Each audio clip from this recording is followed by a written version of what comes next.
Where you get the Gordy from? Actually, it's Gordon. My mom named all the boys. We got 7 of us, and all of us start with a G. And I got 3 sisters. All of them start with a P. Oh, for real? How many siblings you have? 10. 10? What? So where you at on the? I'm the youngest. What? You're a baby then? And I just turned 63. What? Yeah.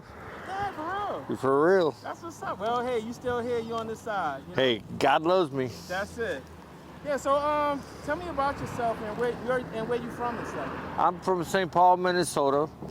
I did not graduate, but I got my GED, and I went in the Marine Corps because all of us, my brothers are all in the Marines. My sister was too, but they were nurses. And we come from a family history of military people, and mom and dad were too. And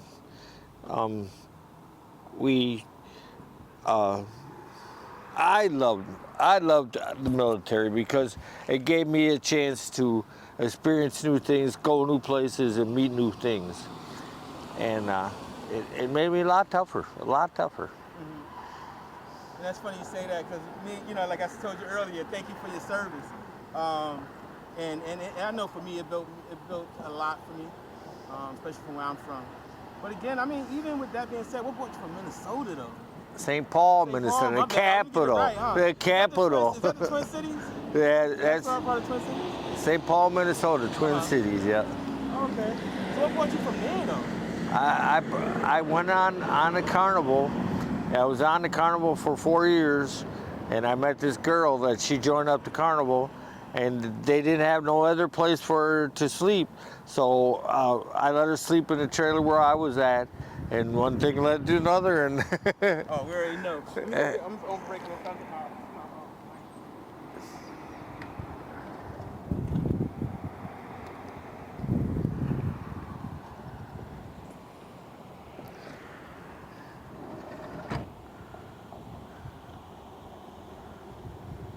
Now I do have a question now. This is more of a personal question. Go ahead. Now, do you have any addictions or anything that got you out here that keep you? Actually, at one time when my fiance died, I became I used crack a lot, but no more. You got away from it. Yes, I got away from it when I realized how much money I was spending. Shit, I was probably spending $100 a day easily. And, wow. I had to make it like I could, things ain't easy out here, especially for homeless people. I can imagine. Yes. Because of the benefits, or and then it's dangerous out here also, huh? Well, you know what? They used to give out $203 and then food stamps. Now they upped the food stamps and cut the money all together. Oh, so wow. yeah, so now look at I got like 20 cents in my pocket. Wow. And I mean the thought of you stopping and seeing me here and realize I could probably use some help too, that I'm here to help the others as much as possible. And there's some things I can do and some things I can't do. I know construction very well. I worked with for years and years and years. And so I volunteer.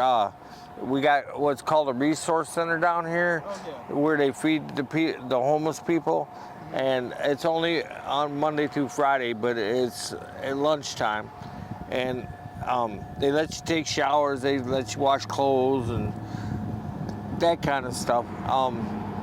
They don't have no places for a shelter to sleep or nothing like that. Matter of fact, they're really getting down on that because Salvation Army just closed down.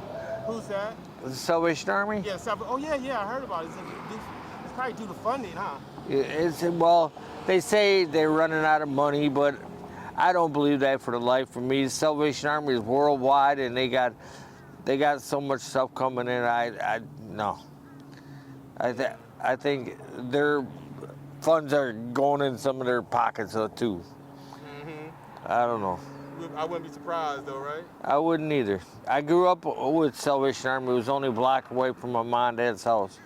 And we used to go there, and we had a basketball court in there, a skating rink, and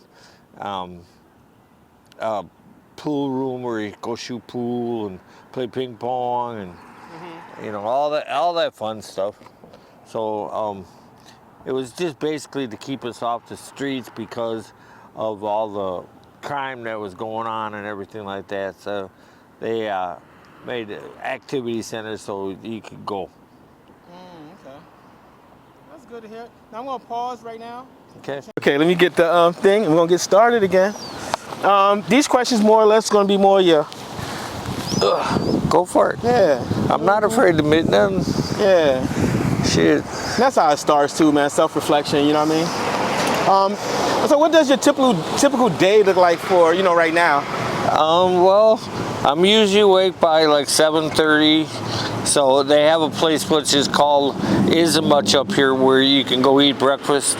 It's about a mile walk, but they feed you really good. And they got places to take showers and wash clothes too. Okay. And it's not no shelter. It's just basically just food. The only place they had out here that I'm aware of for shelter was the Salvation Army, and then they closed that up. Oh, I know, man. Speaking of, and it's crazy because when I heard that, because I take a lot of clothes over there, and with that being said, we'll talk afterwards. I'll talk to you about that. I definitely need some. What's the hardest parts of living with when you was on addiction, when you was wrapped around that? What was like the hardest part for you? Hardest part on the daily. I guess switching up girlfriends. Switching up girlfriends. I'm 100% French, and believe me, I'm very yes. Oh, you be bagging them, huh? Active. Yeah, you be bagging them. Yeah. Stacking my bacon, damn. Hey, that's how you met up with old girl, though, huh? Yeah. At the carnival. But we were serious about each other. We were gonna get married. Yeah, I'm sorry to hear that, though. You said she had passed just recently. Yeah, right? she had to have surgery. She had a blockage of her valve, and she wasn't doing too good as far as breathing wise and stuff. And so we took her into her sister's house. She's from Lillington, and her sister let us stay with her because she had a trailer home where her son rode mini bikes and stuff like that for races, and there was the sleeping quarters in there, so we slept in there, and we could cook, take showers in the house and everything like that. And I worked for her sister because she worked out at Fort Bragg during nighttime at the commissary and she did that, like the restocking? Yeah, to restock the freezer stuff.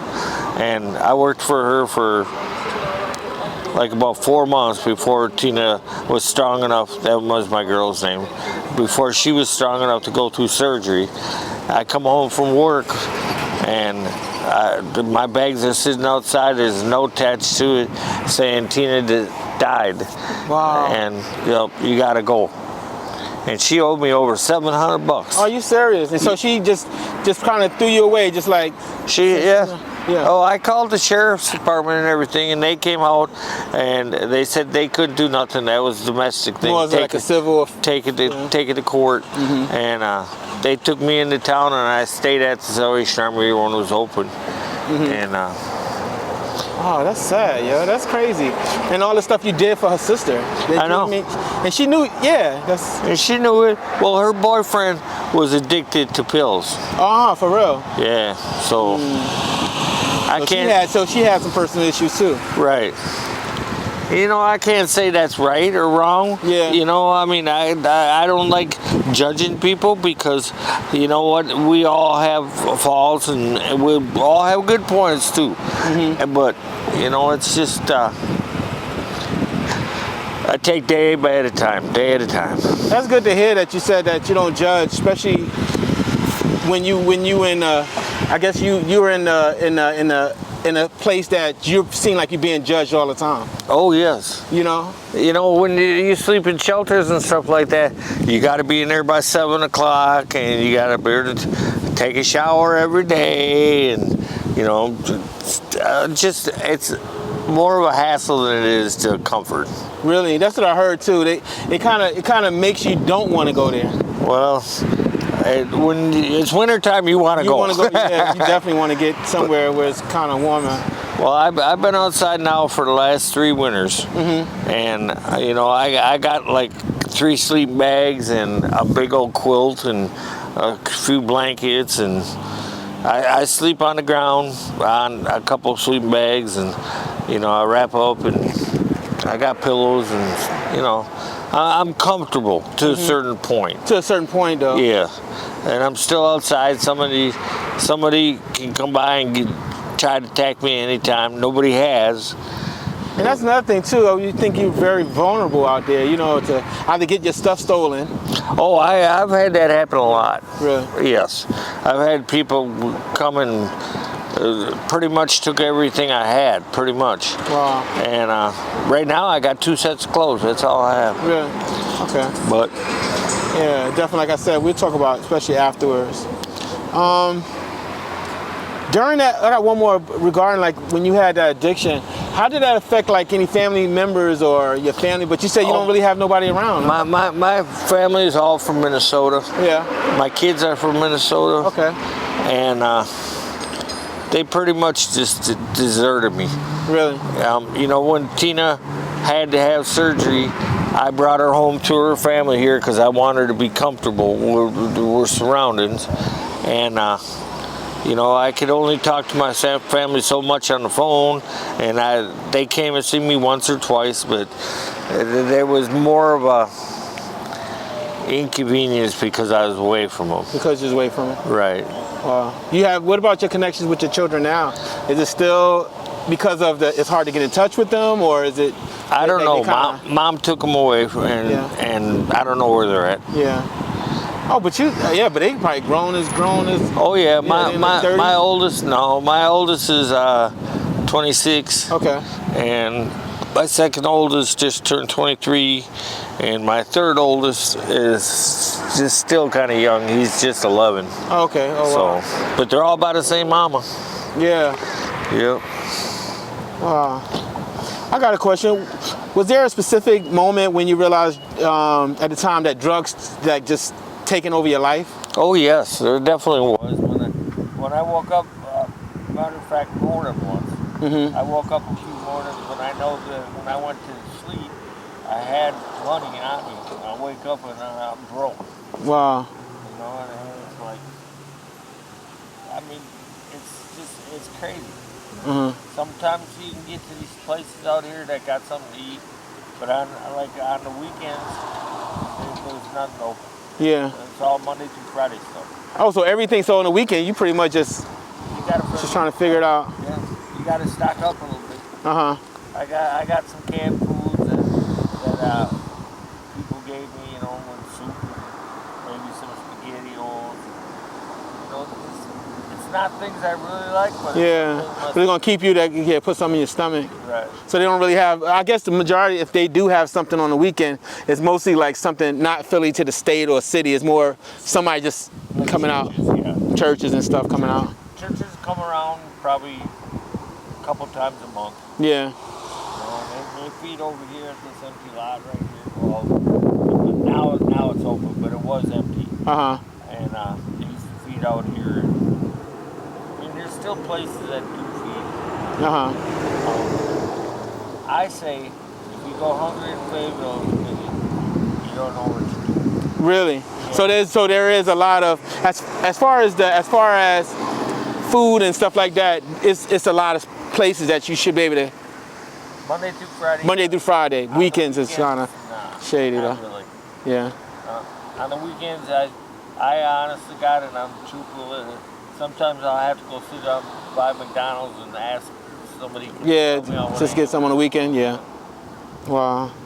And I don't like to do it, but you gotta do what you can do. Mm-hmm. My shoes they're bad, and I just got these. What size do you wear?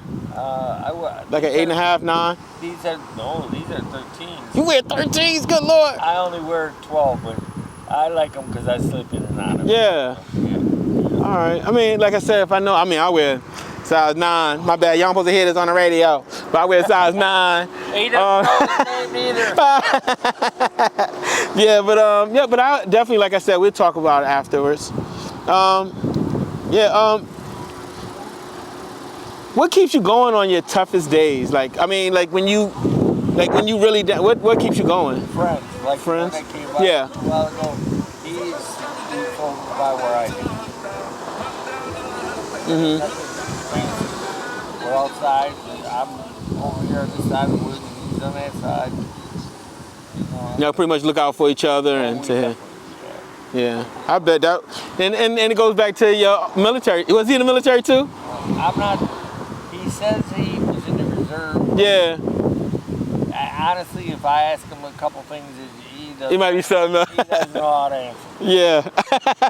That's how you can tell the difference, right? Yeah. Mm-hmm. If I gotta, and we're gonna close it up with two more questions. If you had one message to share with the world about addiction or about homelessness and stuff like that, what would it be? What I would have to say is never put your family aside. Always look after each other, and that's the truth. That if you're strong as a family, you're strong as a person, you're strong in the community. And I can't say you won't get addiction, because you probably will. I can't say that. But recognize it and deal with it quickly. Oh, okay. Because it just happens so fast, huh? Before you know it, you out there. Yeah, it took me probably about 3.5 months when my girl died. That's when I really started using. That's how Grace say it. That would definitely be a trigger. I mean, because you're so close to her, and then you're just like, man, what else am I supposed to do, right? You know what? What else? The reason I was working at the day labor and everything was not only pretty much for her, because I wanted to make sure she had a roof over her head. Mm-hmm. And thank God she didn't get pregnant. Yeah. Thank God she didn't. I mean, if she would have, I would still have the kids. Yeah. But you know what? But that's just another hard situation. Bringing in, now you got this extra weight that you gotta, you know. It's not easy out here. Yeah. You know what? Just by you stopping today, like I told you, I only got like about 40 to 50 cents in my pocket, and anything else is a blessing. Yeah. It's a blessing. Because you know what? The weekend's coming. Yeah. And guess what? They're having a thing called tomorrow, and I don't know how soon you're coming out with the film. It's called Stand Down, and that's where the Festival Park is over here. Yeah, I've been there a couple times. When you stay overnight over there? What's that? Is something else? No, Festival Park. Yeah, I know a Festival Park. They're gonna have so much clothes and so much food and jackets and sleep bags. I mean, you name it, they got it. When they doing that? That's Saturday? Tomorrow. Tomorrow? They gave out a 30-day notice 30 days ago, but it's tomorrow from 10 in the morning till 2 in the afternoon. Oh, okay. Yeah, yeah, definitely. I get this out there too, and maybe I just put it. What I do is put it on my either my Facebook or something, and just throw it out there. Yeah. Yeah. I got one more before we close it out, and what's something positive you still hold on to? My love for my family. Love for the family. Yep. I see it. Yep. Yeah.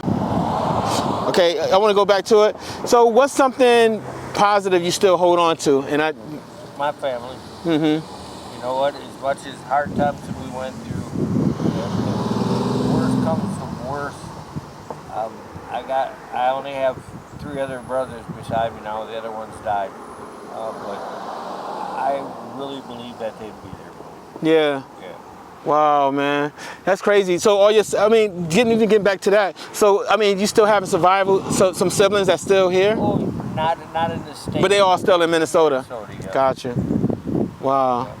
They're probably thinking about you too, man. Wondering what you're doing. Oh, I'm sure they are. I talk to my kids more than I talk to my family. Yeah. And my kids I probably talk to maybe 2-3 times a month. Uh-huh. But